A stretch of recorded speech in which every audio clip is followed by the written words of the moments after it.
Welcome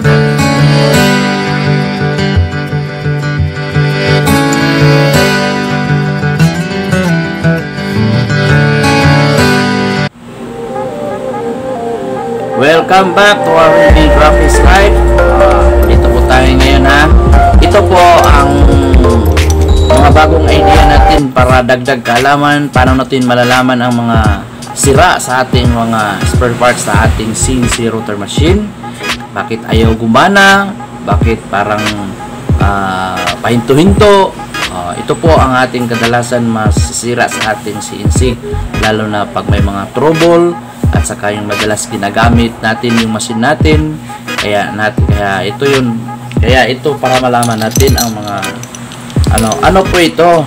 Ito po siya ay aviation connector. Ito po ay ginagamit sa spindle. Ito po yung male at saka female. Ito yung female, tapos ito naman yung male. Ayan, pag pinapasok mo yan sa dyan, pinapasok natin siya dito, ganyan. Pag pinapasok natin sa tinga, papasok yan siya, yan. Tapos may lock yan sa dyan. Ayan. Ayan. Tapos ito yung sa itaas na connector. Ito yung sa itaas na connector. Ayan. Ayan. Ayan yan siya. Ayan. Connector yan siya.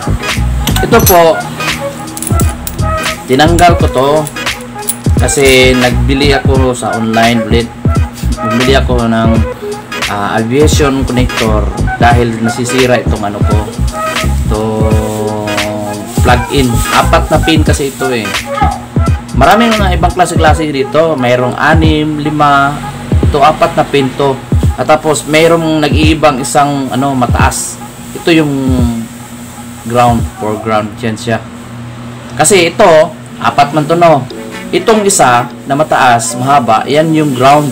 Itong tatlo, yan yung pong nakakonekta sa UVW sa inverter natin.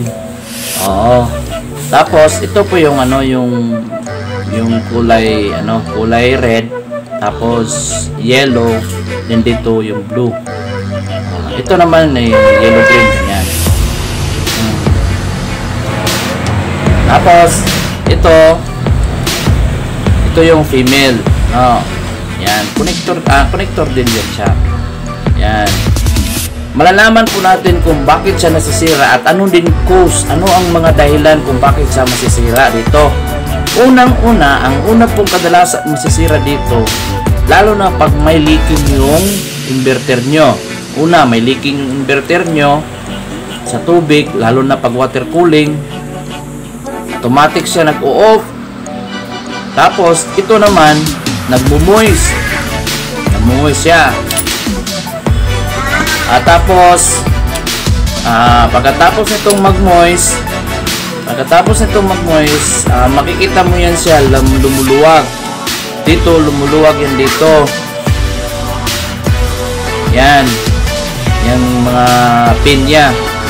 Pag lumuluwag yan siya, pag lumuluwag yan siya, may tendency yan siya na mag-smoke. Pag sinasaksak mo siya ulit, mag-smoke yan siya kasi lost connection na siya. Hindi na siya masyado nakakapit. Dahil dito, malaki kasi voltahe dito. Malaki yung mga cord, mga wire na ginagamit dito eh.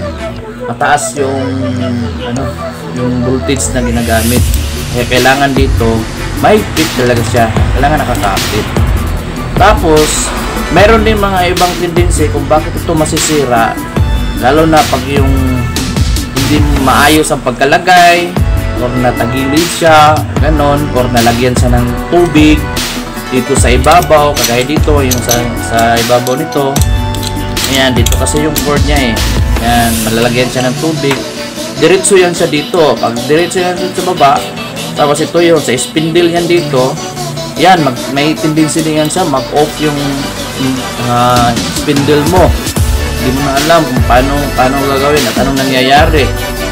Tapos pati naman yung mga pati na yung spindle mo, mapaghinalaan mo bakit makasira yung spindle, pero hindi. ito lang po ang masisira dyan. Kaya ito, pag ganito na siya, lumuluwag na siya, yung mga pin niya, kailangan mo na talaga itong palitan. Bibili ka, kagaya ng sa akin. Ito po ang naranasan ko ngayon. Nag-leaking kasi yung spindle, kaya ito nakikita napalitan pa siya. Order pa ako sa online, tapos katapos nito ikakabit ko na ulit. Tapos ganito yan siya. Lalo na pag yung mga may mga CNC na ganito, or gumagamit ng ganitong aviation connector, mag-ingat po kayo at saka tignan nyo dito, itong kadalasan masisira sa atin. Kaya pag-ingatan natin na hindi siya mabasa, kasi pag nabasa siya, siguradong magmumoist yun siya sa ilalim. Pag namumoist siya, so may tendency na siya na masisira kasi luluwag yung niya, yung mga pin niya sa ilalim dahil nagka-short circuit na sila. Ganito po yun siya.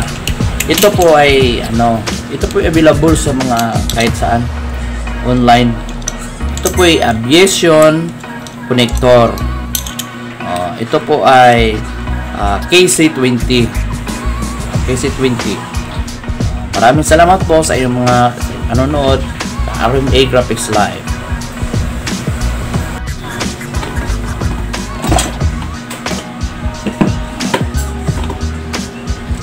Hello guys, welcome to RMA Graphics Live. Ito po ngayon ang ating mga additional tips, no guys. Ito po yung connection error po, no, connector error, ha. Ang problema po dito ay nasisira itong itong connector natin. Ito po ang nasisira. Paano natin i-resolve ang ganitong problema? Madali lang po. Kasi kadalasan sa may sira, madali masira dito. Lalo na pag water cooling. Kasi pag may tendency na mag-leak siya, lumalabas yung kunting tubig, magmo-moist to dito. Tapos pag after mag-moist dito, mag-stop yung spindle mo. Hindi mo na alam na ba't siya nag-stop. Dahil dito sa water leak nito. Dahil dito, sa loob man to, ganyan. Loob man yan, ganyan man yan. So magmo-moist to dito. Papansin mo yan siya, magmo-moist yan siya dito. Yan, may parasang basa. Yan. Magmo-moist yan siya. Yan Kaya ito, tinanggal ko. Nag-order ako nito para sa online, para ilipat ko dito. Kailangan natin kasi itong palitan. Hindi mo ito pwede ma-repair. Kasi sa ilalim niyan, na siya, nakabinti na siya ba. So pag lumuluwag kasi ito dito, kaganyan, lumuluwag talaga yan siya, lalo na pag may short circuit. May mga trouble na nangyayari. Lalo na pag nagmumuhay siya, pag nag-short circuit yun sa ilalim, lumuluwag talaga to.